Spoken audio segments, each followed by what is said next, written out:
Hola chicos, en esta ocasión vamos a trabajar con mandalas. Es la primera parte, vamos a ver el diseño, el trazo, el fondeo y vamos a utilizar MDF. Lo primero que vamos a ver es cómo hacer el trazo. Recuerden que los mandalas son simétricos y llevan diferentes formas orgánicas. Aquí tenemos una hoja pequeña. Vamos a ver más o menos la manera más sencilla de hacer el trazo. Primero se hace una cruceta y vamos a marcar una parte central.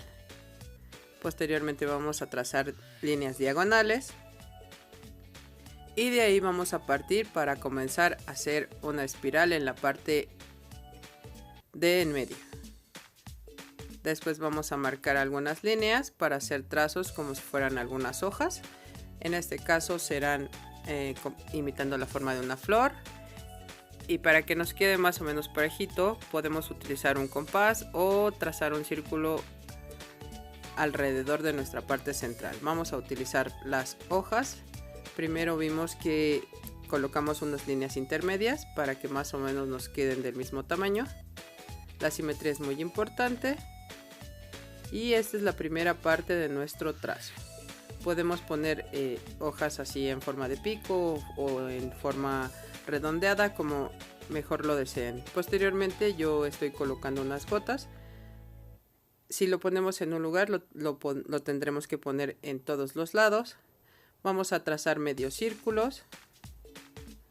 Y así podemos ir creando un mandala dependiendo de las formas que queramos utilizar. Y lo vamos a ir trazando parte por parte. Recuerden que cada elemento que añadimos en un lugar lo debemos de añadir en todas las partes para que siga conservando su simetría. Las líneas aquí son bastante curveadas. Como verán, la forma rectangular de la hoja nos limita, pero esto es simplemente para que vean cómo se va a ir trazando. No está perfectamente diseñado porque lo estamos trazando a mano, pero es la idea en general. Posteriormente ya haremos el diseño al tamaño de la madera en donde vayamos a trazar nuestro diseño. Y aquí con la ayuda del plumón vamos a marcar simplemente las líneas que vamos a utilizar para el diseño de nuestro mandala. Hay muchas líneas que no se van a ocupar y eso lo vamos a hacer así para que no nos distraiga. Conforme vamos avanzando le vamos a ir añadiendo más y más y más líneas. Aquí ya tenemos el tamaño ideal, que es al tamaño de nuestra madera, más o menos siguiendo el mismo patrón de la hoja pequeña. Ya hicimos las hojas, ya hicimos las curvas. Vamos a poner unas pequeñas gotas en la parte interior. Volvemos con los medios círculos y posteriormente seguimos haciendo curvas alrededor de nuestra pieza. Como se dan cuenta, este diseño va siendo cada vez más dinámico, pero nosotros podemos elegir la forma en la que lo queremos hacer. Podemos colocar formas un poquito triangulares como estas, en forma de gotas, en forma de óvalos, en forma de círculos, tal vez hasta en cuadrados. De esta manera se pueden recrear un millón de formas que sean simétricas y armónicas como lo es un mandala. Ahora vamos a ver nuestra tabla, que esta es al tamaño de nuestro dibujo. Vamos a fondear con un color claro. El fondeo debe de ser con una brocha gruesa. Aunque no cubra nuestra madera, vamos a extender primero hacia un lado en una sola dirección y luego en la dirección contraria. Así vamos a trabajar y vamos a dejar secar.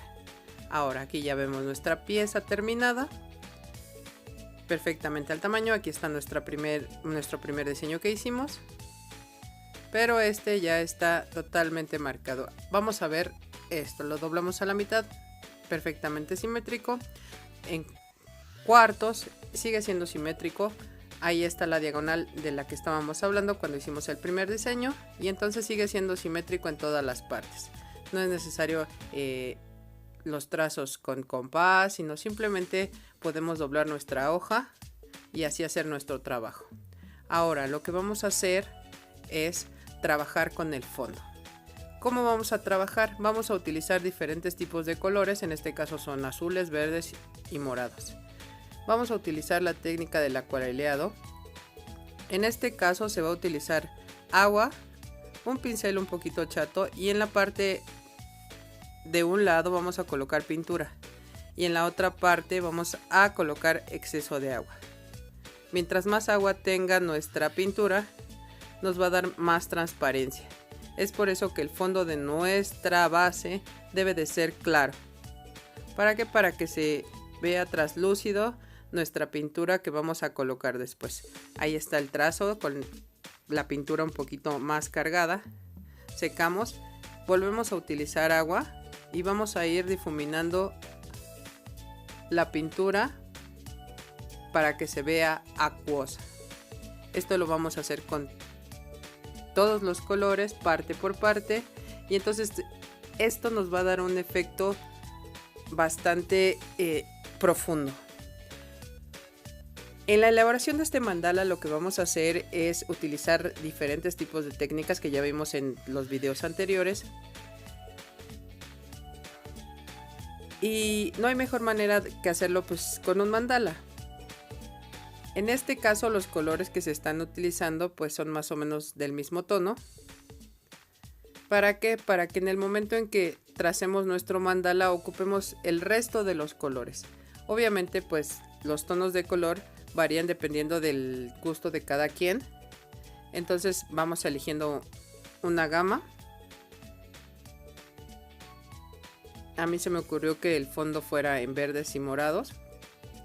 Y como se dan cuenta, con la ayuda del agua se va haciendo la transparencia. Mientras más agua, pues se ve más acuareleado, se trasluce, otra vez vuelvo a repetir, el fondo. Y a medida que vamos avanzando con los colores, vamos viendo los diferentes tipos de textura que nos va dando. Mucho depende del accidente que nos ocasiona el agua. Más agua, se ve más claro el color. Más agua, se mezclan unos colores con otros. Y así podemos ir jugando con las profundidades. En unos lados se ve más oscuro, en unos lugares se ve más claro. Y poco a poco vamos viendo cómo va tomando diferentes tipos de tonos. Recuerden, simplemente hay que poner color en un extremo de la punta del pincel y lo demás debe de ir marcado con agua. Para que no tengamos una sola dirección, como lo hice en este momento, pues giré la tabla hacia otro lado porque a veces siempre trabajamos en un solo sentido y así nuestros tonos van a tener una explosión de color hacia todos los lugares. Es algo muy divertido. No tengan miedo de utilizar el material. Es simplemente agua, pintura acrílica y vamos a seguir trabajando sobre madera. Recuerden que a veces los defectos que nos ocurren pues los podemos convertir en efectos visuales. Y entonces lo importante es que puedan jugar con el material, divertirse, aprender nuevas técnicas. Pintar no es nada difícil.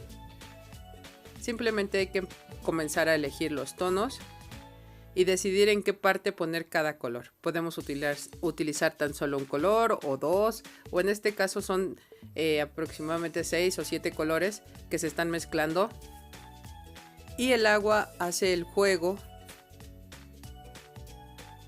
del accidente, en donde la mezcla pues a veces la podemos predecir y otras veces no.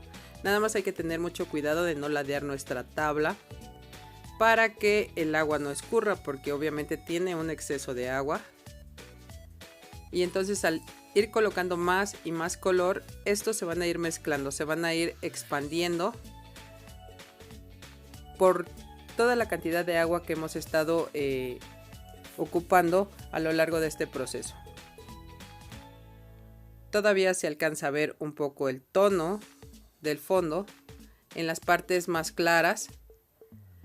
Y podemos seguir añadiendo muchísimos más colores. Nada más hay que tener mucho cuidado de no saturar nuestra pieza, porque si no el color va a quedar emplastado y pues no se va a ver el efecto. Una vez que ya decidimos que nuestra pieza está terminada y ya tiene todos los colores que queremos utilizar, vamos a dejar secar. Acuérdense de no ladearlo, bueno, a menos de que quieran tener un efecto accidentado o impredecible, pues pueden hacerlo pues para ver qué resulta. Ya que tenemos nuestra pieza terminada, ahora vamos a trabajar con el diseño. Vamos a utilizar un lápiz. Esto lo podemos hacer cuando no tenemos un calca a la mano. Con la punta del lápiz vamos a marcar, a rayar toda la parte posterior y luego del otro lado vamos a calcar. Me gusta hacerlo así porque el lápiz no mancha nuestra pieza.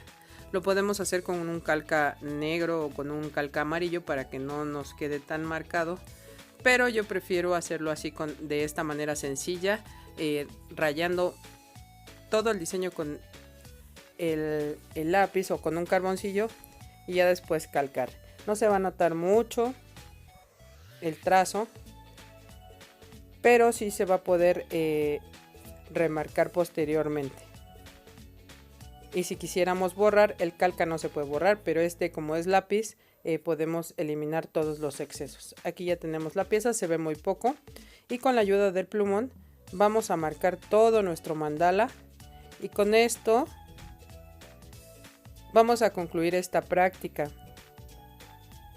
Aquí ya vamos a ver todas las líneas que vamos a utilizar, porque ya las marcamos en el diseño, y ahora les voy a mostrar el resultado terminado, pero eso lo vamos a ver en el siguiente video.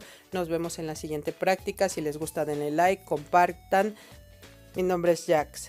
Chao.